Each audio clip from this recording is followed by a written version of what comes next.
Welcome to the world united. Welcome to the world united. I've been listening to the talks of each one of you.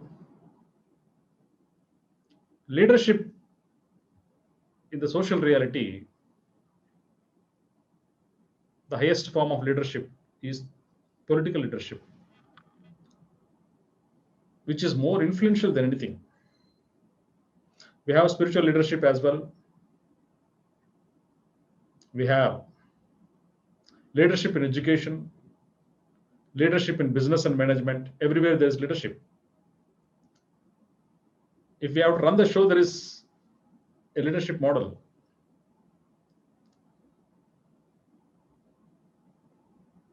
In the social reality, political leadership is supposed to be highest, where unfortunately it is being run by less wise people. Either spiritually wise should rule, or existing political people should become spiritual wise. So the panel discussion for today, how to blend this spiritual leadership and this political leadership. That is the topic of the day. Spiritual leadership is something internal.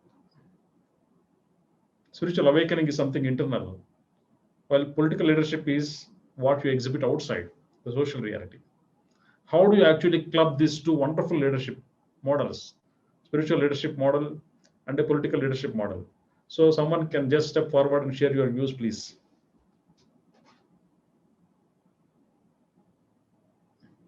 Anyone? I'd like to address that. Carol Please. here. Yes, please. I see that in actuality, they really are one and the same in the paradigm of oneness, because political leadership is based upon the predicate that we are coming into an age of righteousness, as in right alignment within self. And that's the very nature of spirituality, is to feel the alignment of that God essence within and put it into practice. The political part of this, the new paradigm is to bring it together in a community-based setting where the right action, the right alignment, and the spontaneous action that emanates from that as a result of that, then it begins to model that in community, in family systems and in communities. And I feel like we're witnessing that all over the place right now. The most uncanny, informal leaders are stepping forward because they so believe, they feel that right action inside of them, that right alignment, and they feel compelled, some out of a sense of need to fill the void, to speak a truth, or to take some form of organizing action. And to me, that's the future. That's the present future. And that is the present right now. So as we move forward, we're not going to be looking to leaders in this hierarchical kind of way. We're going to be internalizing what that is and what that means within ourselves and self-identify that aspect that says, yes, mine is to step out, mine is to speak, mine is to do. And by doing so, there are others that feel the same way. And then it begins to get formalized in community. So as the systems break down, the new, in my view, the spiritual, social, political, educational leaders, they've already arrived. Yeah, they are already in the form of Carol, in the form of Glenn Martin. Yes, they have already arrived. Thank you very much. Yes, someone else who would like to speak on how to actually combine, how to actually create a blend between the spiritual and political leadership models. Well, I would like to share as well. And I think Carol said it perfectly. When we look at this year in our local communities, people are caring more about who are the board of directors on the school boards than they've ever done before. And you're right, Carol, that's what people are doing. We're stepping up in a way. When we see the federal government or the in the United States here at the least, not being able to take care of the country as we expected in a pandemic, local governments, the states were taking care, even counties. So it's not only school boards, but it's even regions. People are caring more now than ever. So that is a good sign. It really is. And we see when we look in the future, is there global leadership or is it going to be more in community? Again, this goes back to personal integrity and how we each choose to show up as leaders. I think everyone is a New Earth leader. And it's interesting to see this change in the community. So when we talk about blending spirituality and politics, and Carol was mentioning the frequency that she felt. New Earth is a frequency. So to say that political leadership is the highest leadership of all, does politics need to be transformed, upgraded, transcended into one of integrity? For example, we are seeing social media outlets in the US so-called being censored if there's meanness or falsities reported. That someone's judging if there's a falseness on it. But if we look at the basic principles of decency, honor, respect, courtesy, compassion, we would not use words that so many politicians use. We don't point fingers, we don't blame, we don't misspeak of others. So that would be the political blending of a spirituality, is can we truly upgrade to a decency level of integrity for all leaders? And I think if leaders were to step up and speak that way, we will see that shift. But how many people will step up? That is a question. How many people will step up? Yes. Who will step up? How Hopefully can we actually 6 make a billion. difference? How can we make a role? We can enter into and make them happen. Because You don't make Yeah. it. You don't see that word make. That's yeah, not whatever. even, Allow allow them to manifest. exactly. That's not even going to exist in our present future paradigm of leadership in the world. Because what's going to happen is that the old systems, the people taking up signposts or posts in the old systems, what I've seen is people just walk away from that. Instead of constantly being censored, say, for instance, on social media by these individuals that self-proclaim them to be greater than all the other people out there that want to express their opinion, it spawns new systems, it spawns new platforms. In governance, it's the same way. The school boards, the regional, as Lauren says, the regional governance starts to feed into the system people that are right aligned within themselves. But you know, I used to, in my old life, help to run senatorial campaigns. And I have watched so many good people with great ideals step into those races only to be told by, well, I know that's your position, but if you say that, you won't get the votes. So the eroding of their integrity barometer starts very, very early in the system. And so what we've got to do is reinforce the awareness that we have that we are rewarding the right alignment, the path of righteousness in our political leaders. And that's the only way change is going to take place. Yeah. What are your views, Roger, Kotila? Do you have anything to say? Yeah, a couple of different things. Meditation, in my prison work, meditation was quite useful with some inmates in terms of changing their attitudes and values. With political leaders, I've had this idea that we needed something like a global psychotherapy summit, peace summit, where some of the top leaders of the world get together for 2 weeks under the direction of psychologists like myself, and where we do psychotherapy with these guys, because the system itself, the global system, kind of makes them sociopathic, because it's a built-in system of competition instead of cooperation, and the macho militarism is built in. So you become a politician, and pretty soon you've sold your soul.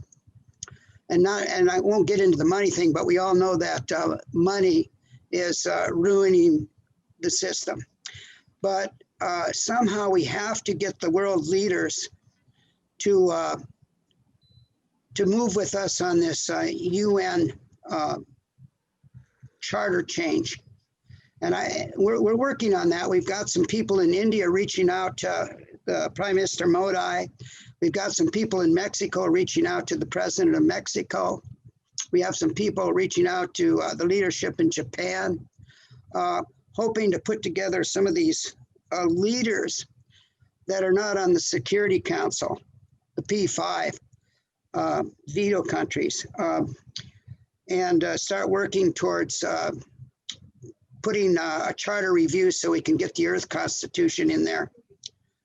I don't know if we can get world leaders to awaken, but if we get them in a psychological psychotherapy situation, we might be able to change some of them when they get personal with each other. So I know that's kind of a far out concept, but these guys need psychotherapy. Yes. They do. They're lost. Everyone. Yeah. Yeah. So we can talk about inner peace, and most of the people that work on inner peace actually don't need it, because they're already pretty nice people. Power is a great disease when it goes to head, and it spreads, highly contagious. So what is your take on it, Lara? How do we actually can blend politics, political leadership, and the spiritual leadership, and what we can do actually, not only allow it to manifest, what we can do? Can we do something in this direction? I love your question. And, I'm so aligned with what Carol shared, as well as Loren. And there is, in my work in what I call new paradigm business and new paradigm governance, there is a common denominator. And that common denominator is the individual. And at its most basic level, why are you here? What are your gifts? Where are you most comfortable to be? And within the infrastructure political system that we have, we can all see there are numerous inherent challenges. Now, I've been speaking on this for years, and I said I personally believe there's no way to go back and retrofit that system based on the structure and the energies that you already have in place. So great, you go, let's go back to the individual human potential and human value. Every single person on this planet, I heard Grandmother Parisha share on this earlier in the conference. Every single person is here for a specific reason with, individual gifts and talents. And the new is all about invitation. It's saying, do you want to come and participate? Because it's up to you. And so often, let's use business as an example. People go and get a job, and this is the job description, and this is the job title, and it's like plugging them into this hole. Well, part of my Move the Mission model is really about, where do you want to plug in? Where are your gifts? How can we create collaborative structures? Well, it's the same here with governance. I truly believe that, when people choose to step forward in their gifts, and they have to feel valued. At the very start of it, they have to feel valued. To step forward in those gifts and say, this is where I bring expertise, and this is where I'm most comfortable. When you do that, the outcomes are exponential. I've been part of that. I've been part of a governing council. It's how, one of some of my work with Carol Fitzpatrick, I've modeled this. So I'm not speaking about theory and been sharing this for years and years and years. So you can begin on the community level. This is organic in nature. It is beginning to connect with the resources and the other people who have those common interests to say, this is what, we want to work toward, this is our goal. The solutions for the future are going to come from your non-governmental organizations. They're going to come from nonprofits. They're going to come from mission-driven organizations. They're going to come from innovators and inventors. They're going to come from technology of blockchain and artificial intelligence. They're going to come from quiet investors. The reason the UN's SDGs are so important is because they are the vision. You have to begin with a vision before you can create that implementation and that modeling. So my long answer is that you just start. You go find those people who share those interests and you go solve those problems. Exactly. Perfect. So anything else to speak on this issue? How we can actually club spiritual leadership and political leadership models? If any inputs are there, any message is there, please step forward and give your inputs. Otherwise, we'll move on to next question on this subject. Well, I think all that I would say is that our political leaders are a direct reflection of just how active our citizenry is. If our citizenry are complacent, which in the US, we have been so complacent. And so we have allowed what's happening in our country to, it's happening right now. But on the positive side of all this is people are so aware, they are so awake as to the mechanics, and also they're starting to wake up to realize that it's, in our system anyway, the politicians work for the citizenry. It's not the other way around. And so we're starting on the grassroots level, in my awareness, to flip the paradigm. You see more and more people saying, I want this, I don't want this. Do you want this? Do you not want this? And they're starting to organize. And sometimes it's chaotic. It's like anything. If you haven't found your voice before, at first you sputter and you spit and you might get a little bit angry. You might be awkward, but over time you say, this is my voice. I have a right to speak. And I'm going to speak because I believe it. I feel it. And so it's really speaking from a place of passion. And that really is what a political leader is. A political leader, again, is right aligned, speaking from a place of direct knowing, but also being very sensitive to one's community, one's family, one's region, one's state, and so on and so forth. So I think the more active our citizenry becomes, the more right aligned, the more righteous our leaders are going to be. Yeah. So the complacence of the masses has become edifice for this political leadership to stand on the pedestal. So definitely yes. No, if you observe the world, everyone talks of peace. Even the terrorists, even the rebels, even the non-governmental military across the world with weapons in hands, they are also talking of peace. To bring peace through violence. But the aim and mission is peace.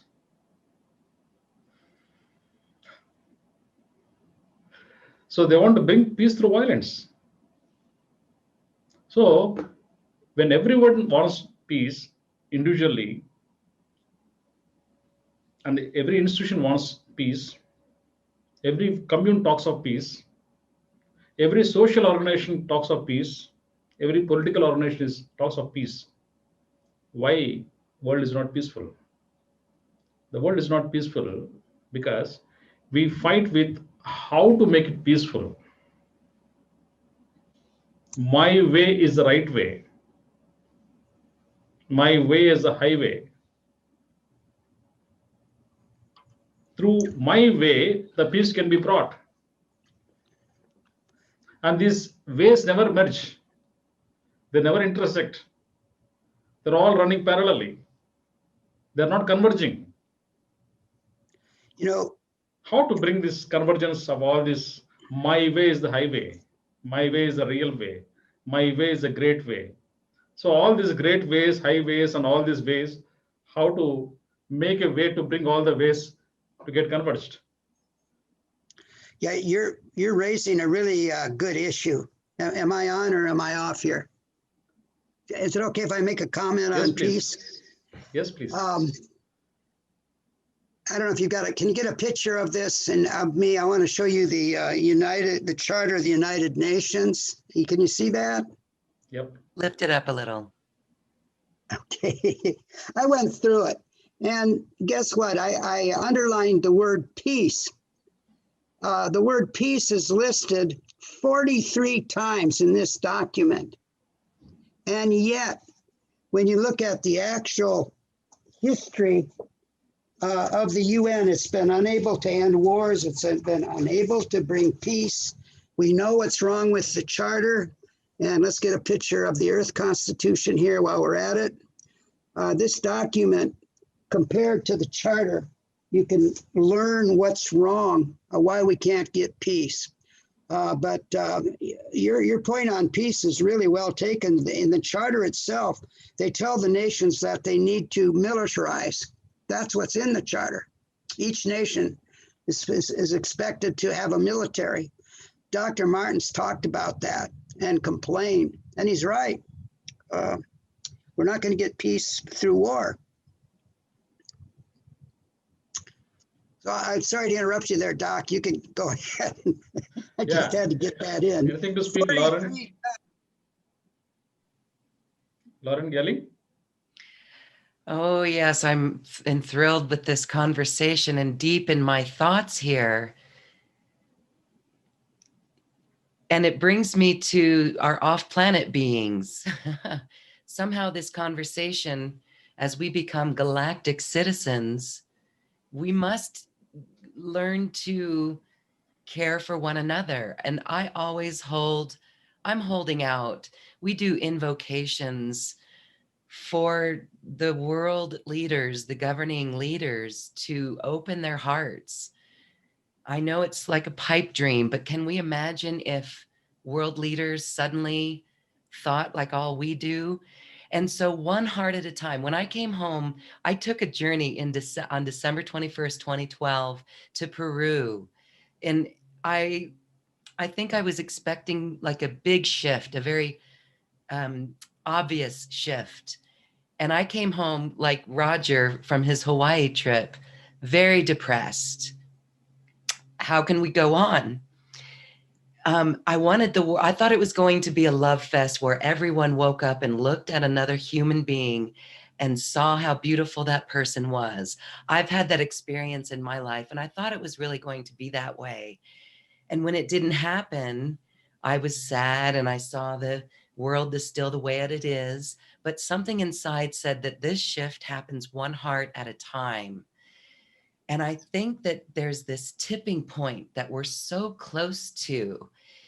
And it comes to this, if we could just get past competition and start to care for one another, there is a tipping point where I think as we were saying earlier, the cat is out of the proverbial bag as far as our government, and how here in the United States, we can't go backwards. There's no one going to be coming to save us with the old system.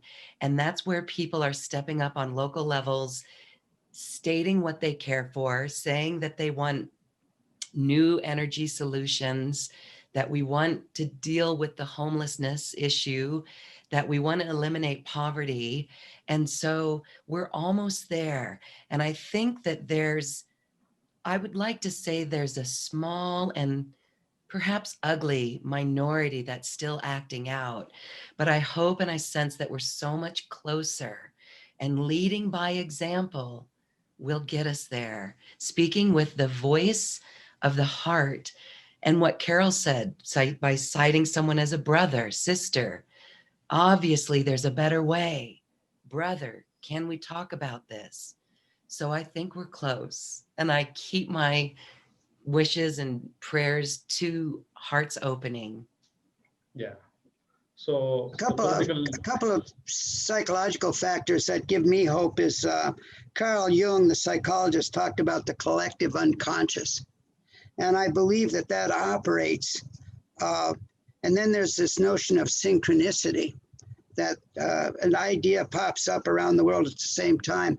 With the advent of the internet, we can communicate around the world very quickly. And that's why I think there's a lot of hope for a positive,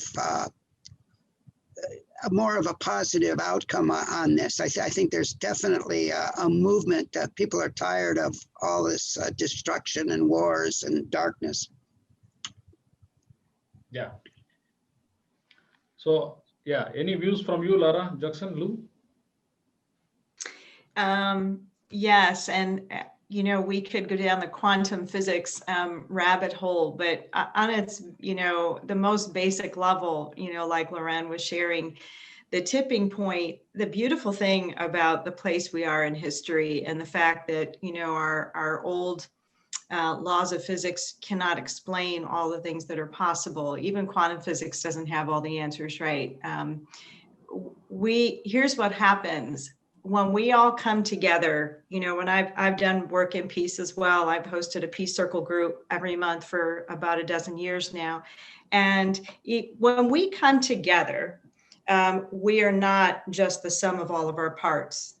We are exponentially more, right?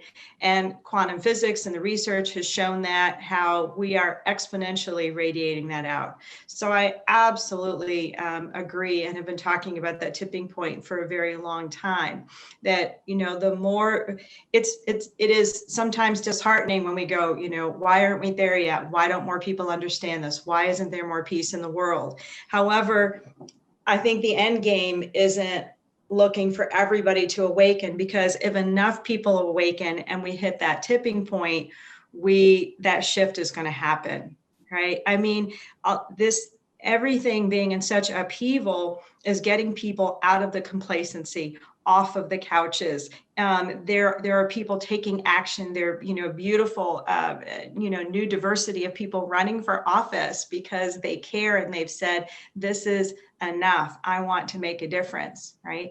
I looked to law and the justice system for many years when I was very little, that I was going to do that. And I actually turned away from it. I was working at the second largest law firm in DC. And after I'd seen enough, I'd spent years getting my undergraduate degree to get ready to go to law school. And I was like, I know I'm here to help people. I don't know how, but this is not it. Right? That's where I was years ago.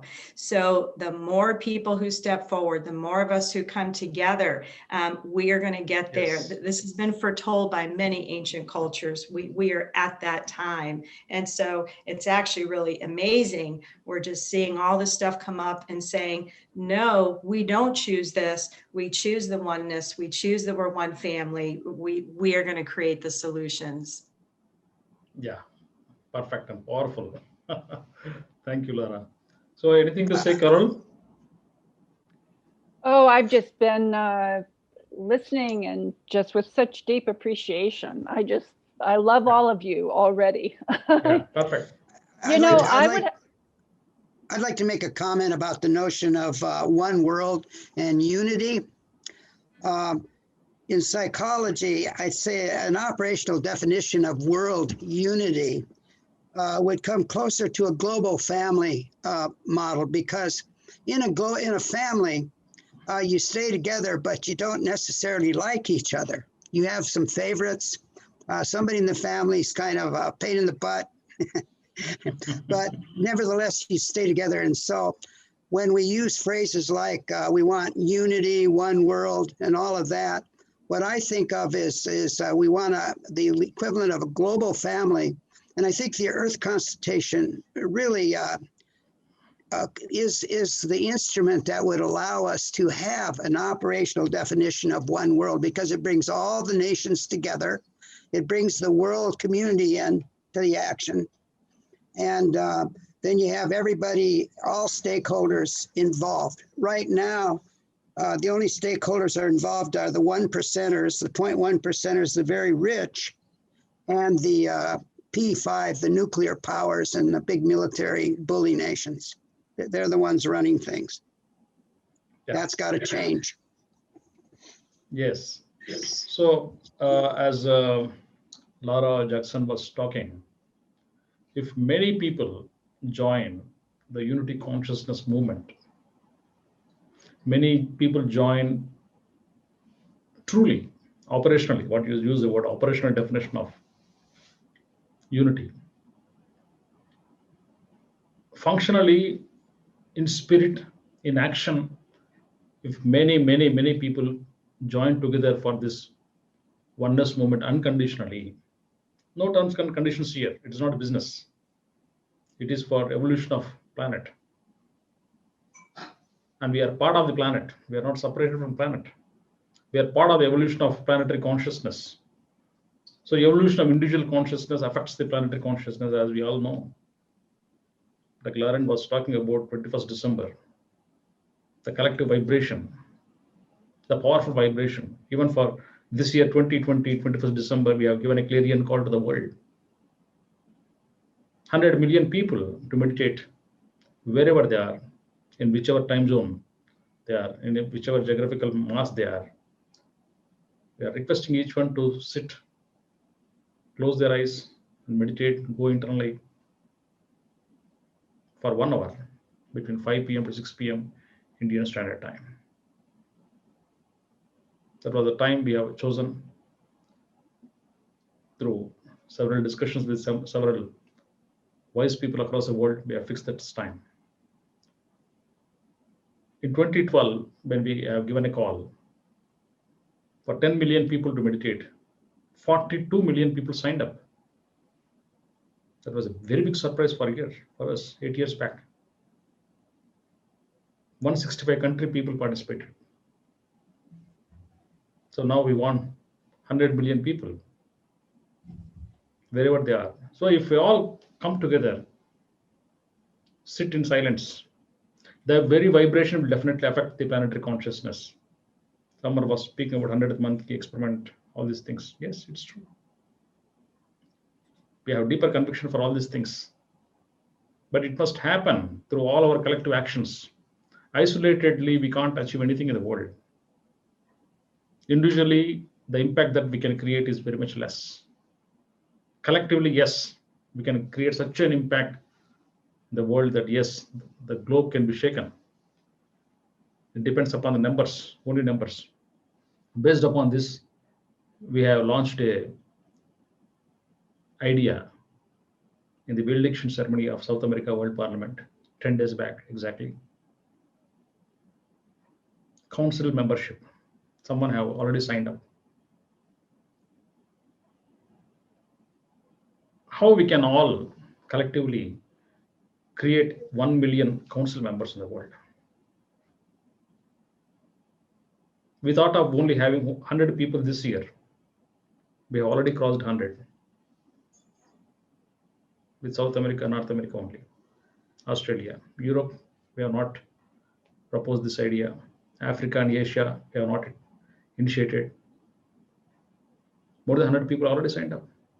Continent level, global level, country level, different themes and ideas as per their passions. So similarly, when we all can come forward and make a difference, the collective individual impacts turns into a huge impact, massive impact. It will definitely shift the critical mass. And we are all here for this. There is no other work. We need to join hands, that's all. We need to build a unity energy. Collectively, it happens. Unity is a tough job because it needs dropping of one's head. It needs dropping of one's I-ness, one's mind, which we have which have been considering it as a great treasure. Losing the mind means losing the treasure. We are never interested in losing the mind. We are never interested in losing our opinions and judgmental attitudes. But he who comes forward, yes, with those people, we are going to make a difference. Initially with few hundreds, but few people can make huge difference. Few people are enough. The 300 Men movie, have you seen? 300 men goes to fight as a single unit. One spirit in 300 bodies. Like if one spirit in 1 million people happens, how it can be? 1 billion people will change. 1 billion people change means the remaining rest of the world will automatically by default will change. Based upon this idea, I'm here texting a link that some of you have already seen.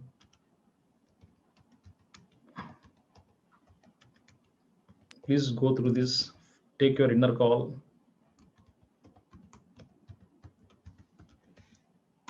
And what your spirit says, please go ahead.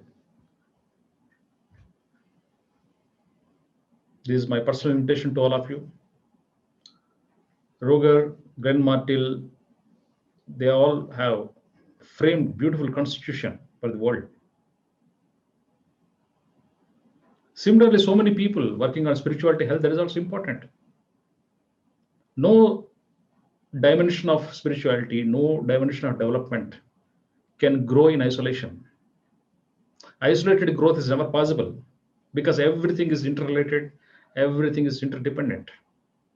Because of this interdependence, growth has to be wholesome. Science and technology in isolated way cannot grow without spirituality.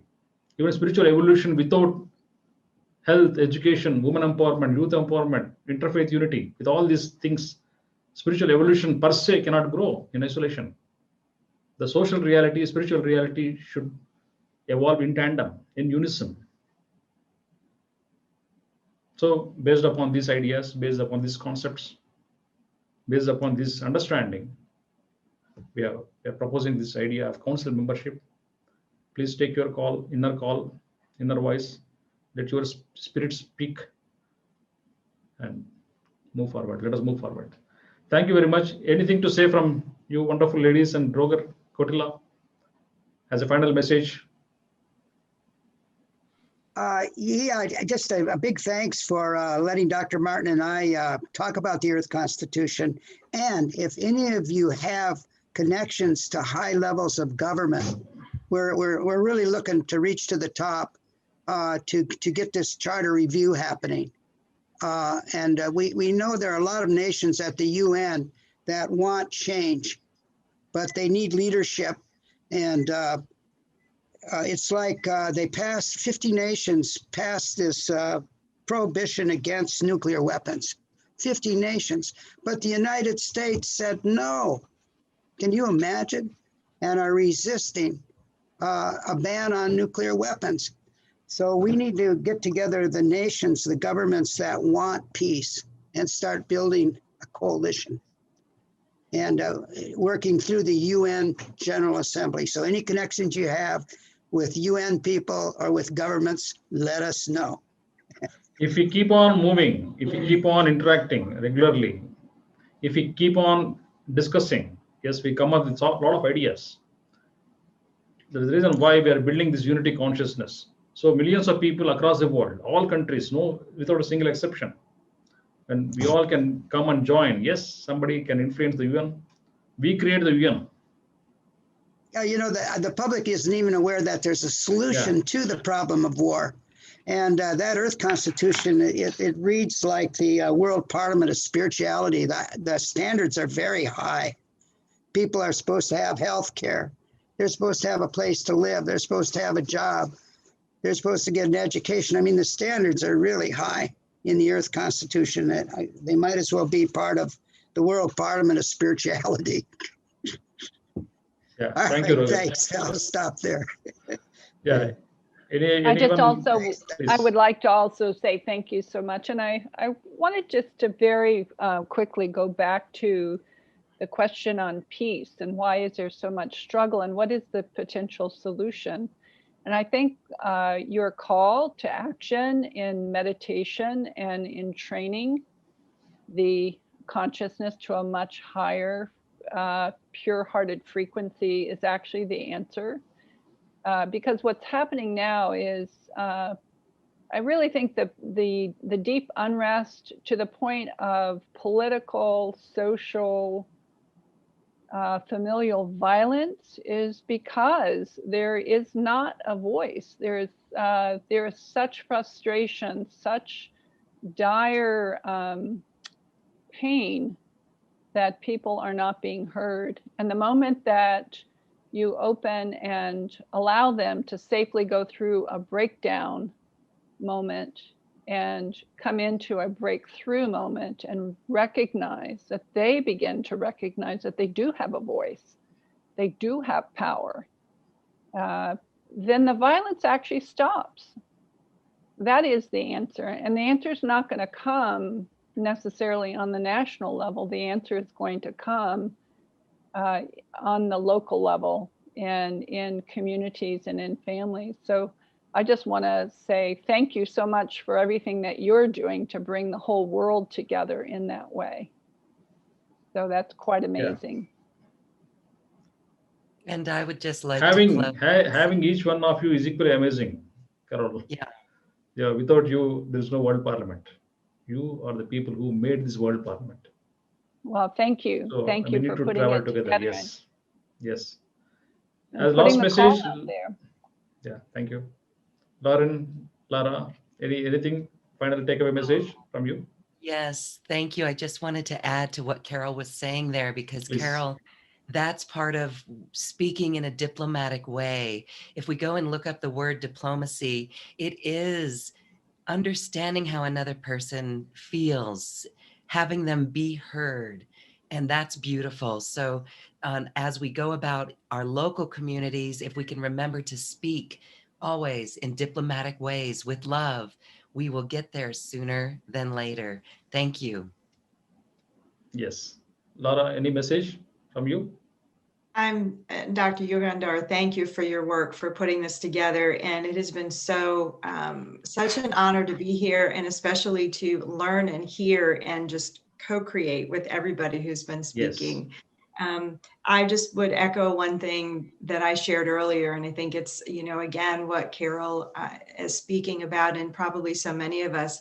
I think once we can really connect the resources that we need and the individuals, when people's individual basic needs are met, I truly believe that, we will not be having some of the things play out that we do in the moment. I mean, when people's voices, they know that they're heard, when their basic needs are met, that, there are plenty of resources. They are not getting to the people who need them, including in this country when we had, with COVID and our agriculture, that there wasn't the connection made with people. We have the longest lines in food banks than ever, probably in the history since the Great Depression.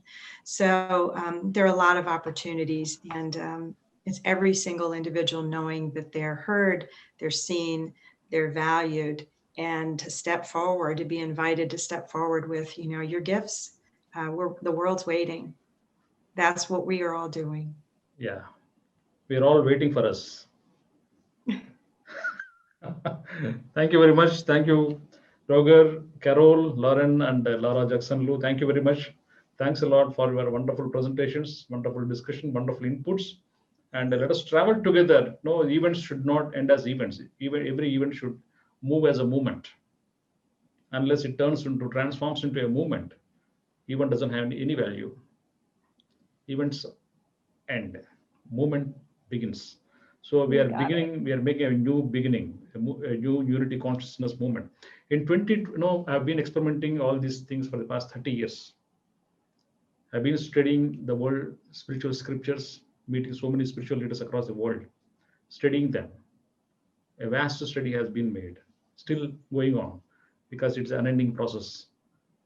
And I have never seen real unity, the feeling of unity even before 2012. I have never seen any of the events, spiritual events I attended hosted, organized, attended as a participant, attended as a speaker, as a chairman, different categories I participated, but I have never perceived.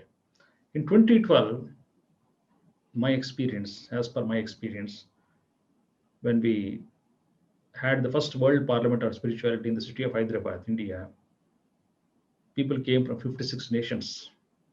2,800 people participated in that. Online, there are so many people who watched the program through webcasting. For the first time, I saw the emotion of unity consciousness for the first time in my life. There was a common emotion. So we decided to move forward. It happened in 2016 again, exactly when Donald Trump was elected, and Third World Parliament when Donald Trump has come down. So right now, the North American chapter is exactly fixed between the elections and Thanksgiving time, exactly the midst of these two major events of November. And Third World Parliament is totally different. My personal observation is I'm finding the energy of unity consciousness everywhere. Every spiritual being there is a subconscious and conscious longing for getting united. United, we stay very strong. All our energy going for only self-branding, scattered activity, random sporadic activities will lead to some impact, but not the greatest impact that we can make together. So while we do so many things at individual level, 10% of our time energy can be spent for some collective activity. Only 10% of our time and energy. We're not asking money from anyone. We're asking for time. We're asking for wisdom. We're asking for energy. So with this, we'll move forward. So many people was very surprised, when I was doing with South America. I don't know Spanish and Portuguese. Many of our speakers don't know English. I was much worried how we can create a world parliament in South America. How can I actually communicate? I don't have many contacts in South America. So, but surprisingly, a group of people have come forward, converged. So many conversations happened through Google Translate. Spanish to English, English to Spanish, English to Portuguese, Portuguese to English back and back translations with interpreters, translators, so many Zoom meetings. They came forward with almost 150 plus speakers from all 14, 15 countries of South America, with more than 60 to 70 members joined in the council. Country-wise, continent-wise, global-wise, they have come forward. And because we divided into continent-wise, there was a lot of opportunity for so many people to come forward to express themselves. That is one good job we have done, I feel personally, because 2012 and 2016 was only one event for entire globe. Only 200 speakers were there, but now 1,000 speakers spoke. Though on a virtual platform, I'm able to understand, perceive the common energy, the unity consciousness.